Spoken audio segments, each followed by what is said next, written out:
Okay, so there have been a variety of conceptual models for the hydrogeology of the Piedmont that have been suggested, and I'd like to describe a few of them. And I think it would be good to begin with this one that was suggested by Ralph Heath back in the 1980s. And this conceptual model shows really two systems, the fractured system and the overlying weathered rock, the transition zone, and here that's the regolith, which is another word for the saprolite. And so the idea here conceptually is that the saprolite, the properties of the saprolite, the porosity here is going to be around um, say around 0.5. Um, we have a field site where we measured the porosity at 0.6, 60% porosity. So around zero point 0.4 to zero point 0.6, say. The porosity down here, though, would be less than, well, say a few percent. The porosity of the rock itself is 1 or 2%, and then the fracture porosity, it will probably be 1% or 2, or perhaps even less.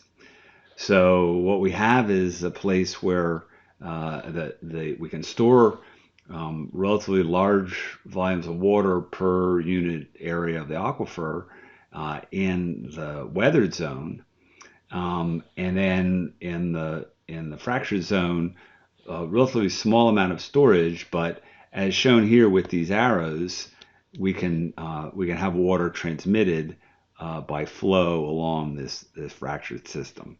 So when we're interested in the performance of a well, we can visualize this area of the saprolite, the regolith, storing the water and then water flowing through the fractures and going to the well and being pumped out.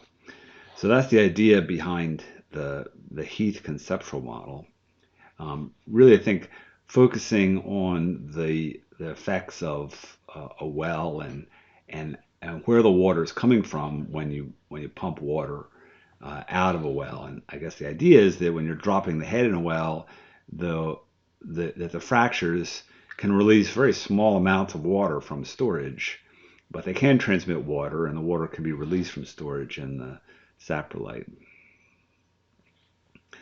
So here's another conceptual model, and it shows it in a little more detail. Here's the transition zone, and again, regolith or saprolite, and here we see that the thickness of the weathered zone is a bit greater here in the uplands than it is down here by the stream. Um, Although the transition zone here is a bit higher than the level of the stream. Importantly, the water table is up in the saprolite. So there's the water table. And the fractured rock is got a network of fractures that consist of these flat lying fracture systems. Here they're called a sheet joint, but some type of flat lying fracture system, and then also some vertical fractures that would connect up to the horizontal fractures. There's also then, in this conceptual model, these vertical fractures underlying the stream. And the idea here is that the vertical fractures in the rock make that zone more susceptible to erosion. And that's why the stream valley is here, because of these vertical fractures. So that kind of allows us to set up a flow system where we've got recharge coming in and then flow that goes to the stream, and then recharge that may go down a vertical fracture and through these horizontal fractures and then up and discharge to the stream like that. So in terms of the dimensions, the saprolite thickness, it's pretty variable. 50 feet might be a reasonable estimate. The saprolite thickness actually increases from the northern part of the Piedmont to the southern part. In the landscape, it varies. At Clemson, we've got some wells on campus where the saprolite is about 80 to 100 feet thick. I know of some other sites where it's even greater, more like 150 feet. So let's make that 150 feet. So this thickness right here, let me just erase that. So that thickness might be, say, 10 is pretty shallow. So let's say more, well, 10, we could say 10 to 150. In the uplands, though, here where it's thick, that thickness may be more like 100 feet, say, typically. But yeah, it could be quite variable. I know places where it's a good bit less than that. The water table, the depth to the water table, so this depth, oops.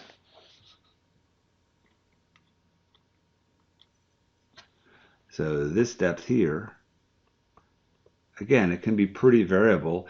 In the uplands, though, something like 50 feet below ground surface, that's pretty reasonable. And then, of course, the water table reaches the ground surface right here at the streams.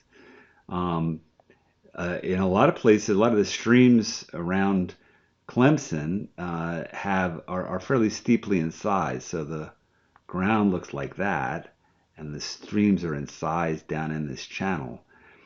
We have a well field that is like this, and the stream is about 40, 50 yards from the wells, and the depth of the water table there is about 25 feet. So 50 feet in the uplands, 25 feet down near the stream, but right as you approach the stream, of course, the water table is going to be right there at the same level as the stream. So here's another part of the conceptual model for Piedmont, and that's the concept of a local flow system. And this is a topographic map, and what I've drawn here is in pink is it's following more or less the topographic divide, but the implication is that the pink is showing a groundwater divide, and that recharge that flows in this zone called B is causing discharge that a recharge that goes there is causing flow in the aquifer that then discharges to the stream. Recharge that's over on this side is going like that and discharge to the stream on that side. And the idea is that all of the recharge on this side of the stream discharges to this reach of that stream.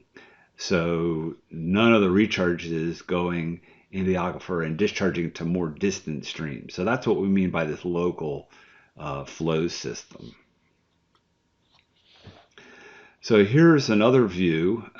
This is one that I drew as kind of a summary of several of the other conceptual models for the Piedmont that we've seen. This is the water table right here, and this is rock with some interconnected fractures in it. And here's the transition zone. So what we're showing is more or less vertical flow down through the vadose zone. And then when we reach the water table, we've got a flow system that goes down, curves around and comes and discharges to the stream. And that flow line and this flow path here, they're just going through the saprolite or the transition zone. And in fact, even this one is going through what would be like the bottom of the transition zone. But there is going to be a flow path that does get into a fracture that goes down in the fractured rock. And we do have some flow that goes through the fractured rock and then ultimately discharges to the stream. And so this recharge-discharge system, where we go from the local divide over to the local discharge system, this is this local flow system that we saw in the previous slide. What I also show here are the relative hydraulic heads. So if we have a well that's completed here and a well that's completed here, the hydraulic head and this well would be here and this well would be here. And so that means that there's an overall downward component of flow driven by this head difference. There's a vertical head gradient or a head gradient, a vertical head gradient that would cause downward flow. And then over here, the head right here is shown there, and that's higher head than the head in the stream.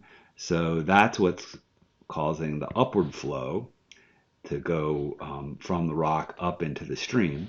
And then the difference in head between these piezometers and this piezometer here, that head difference over this distance, that's the overall horizontal hydraulic head gradient.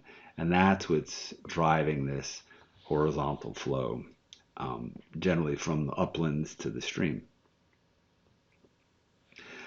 So this is the conceptual model based on the geology that we've got this fractured rock system and saprolite. But what we saw we could do is if we're interested in flow through the fractured rock that's large relative to the spacing of the fractures, then we can just average out the resistance to flow through individual fractures and treat it as an equivalent porous media. So this would be a equivalent porous media conceptual model, where this region here is treated as a porous media that has an equivalent hydraulic conductivity, so that the overall flux of water through this region is the same as it is through this region. Okay, so those are some conceptual models for the flow system in the Piedmont. One of the things that you see, one of the things that's pretty prominent when you look at flow systems in, say, the coastal plain, is the occurrence of flowing wells that just flow spontaneously without any pumping. And here's an example of one of them. And so these wells are fairly well known in the coastal plain, but they also occur in the Piedmont. And the explanation for this is really pretty straightforward. If we have a flow system that looks like the one that I've shown here, with the blue being the flow lines and the yellow being the hydraulic head, then we've got a hydraulic head contour that looks like this. The head here is 6. The head here in the stream is 5. So there's a head difference. And if we were to look at the hydraulic head in this well, it would be right here. So we can see that here around the stream, there's a mechanism for creating a hydraulic head that's higher than the ground surface. And that's really the mechanism that you need in order to have a flowing well like this. So even though the flowing wells in the Piedmont are perhaps not as common, or as the flow is not as high as they are in the coastal plain, they still do occur, and the mechanism that explains that is really fairly straightforward and consistent with the flow system that we've been envisioning for the Piedmont. Right, so there's the head in the well. All right, so we have, as part of the conceptual model, this local flow system, and that's a good starting point for thinking about what the flow system might be. But one of the important things about conceptual models is that you should view them as a good starting point, but not the final say, because there are always going to be exceptions. And here's a good example of one. This is a here's the saprolite, and here's the bedrock, and so we have a local flow system right here through the saprolite, maybe through the rock, like that, and then here's a divide, and we have another local flow system like this. Okay, so there's some local flow systems, and similarly here, going down through the rock, and so on. And so this is the kind of thing that we would expect to find. But what happened at this location was that there was a pumping well that caused a lot of drawdown over here. And so the hydraulic head dropped and looks like this. And so in this case, instead of having these local flow systems, we now have a flow system where recharge from over here that gets down into the rock goes over here to this well. So it certainly is possible to have circumstances like pumping from this deep bedrock well to alter the flow system and cause the flow to cross groundwater divides. So it's important to keep in mind that these conceptual models may be violated, and so they're a good place to start, but they need to be tested and evaluated. And this is particularly important when you're dealing with contaminants, because the standard conceptual model would indicate that any contaminant that recharges an aquifer is going to discharge to the nearby stream, and that certainly occurs, but in some cases the contaminants may go under the stream and keep going and discharge someplace else. And so it's important to keep in mind that that's a possibility, and you need to check and rule out that that's not in fact happening.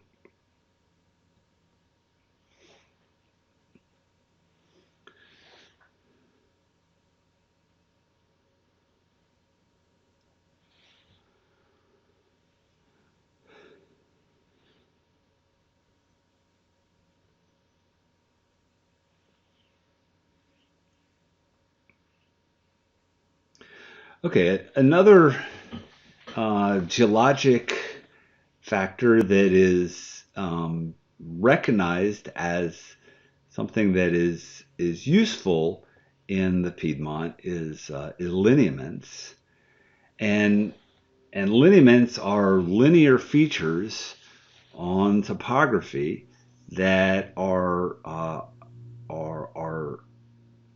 typically linear erosional features, maybe where streams occur. And the idea is that these linear erosional features occur because the rock is less resistant to erosion along that line formed by the linear feature, and they're less resistant to erosion because that area is underlain by a vertical fracture system.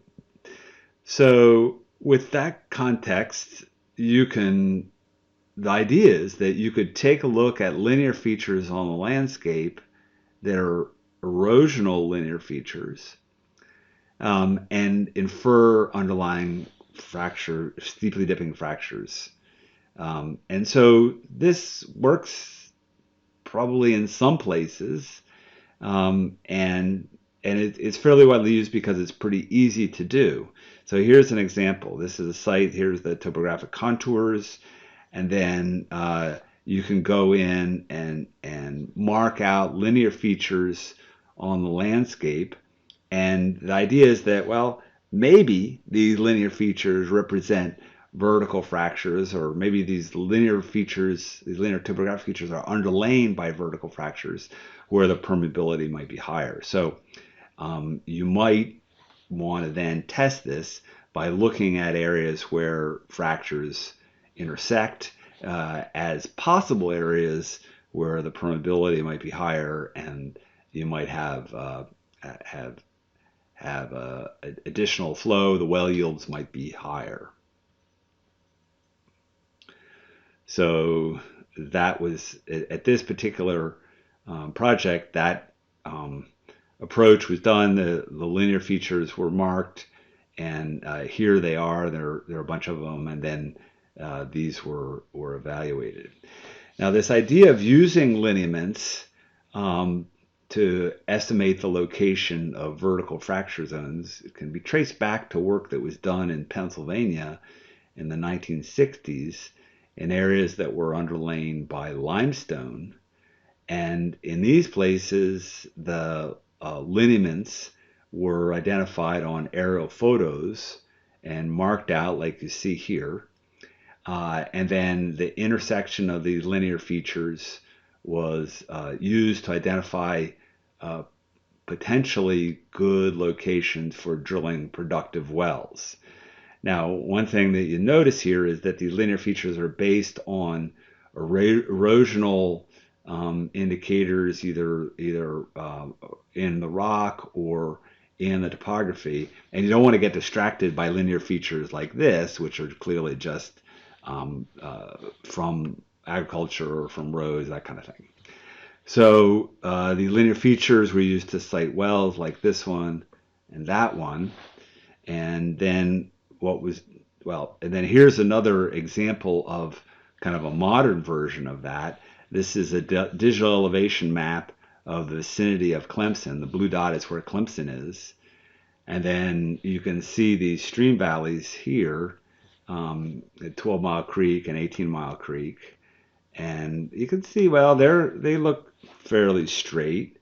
And so what I did was to take the digital elevation map and light it with a light source in the computer to kind of highlight the direction of the valleys. And so we can go in and draw in these linear features, and what you get from that is that these stream valleys are roughly parallel to one another, and they're fairly straight. This one here is steps to the left, and that's a typical thing that fracture zones do. So this orientation is parallel to the regional trend of the southern Appalachians. So there's a kind of a tectonic trend with this like north 30 east orientation. So, you know, that there's some reason to suspect that perhaps these stream valleys are in fact underlain by vertical fracture zones. But it's certainly it's by no means a certainty. It's just an indicator that should be tested. And so this is really the study that motivated the interest in lineaments.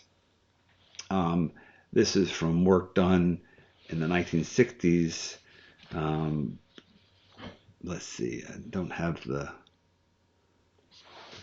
the citation, but this is by Larry Latman and Dick Perizak. Those guys did the work up in Penn State, and they identified some lineaments, and they identified wells that were on the lineaments as well as wells that were not on the lineaments, and they determined the specific capacity of the well, and that's the flow rate divided by the drawdown, and that's a measure of the effective transmissivity of the area in the vicinity of the well.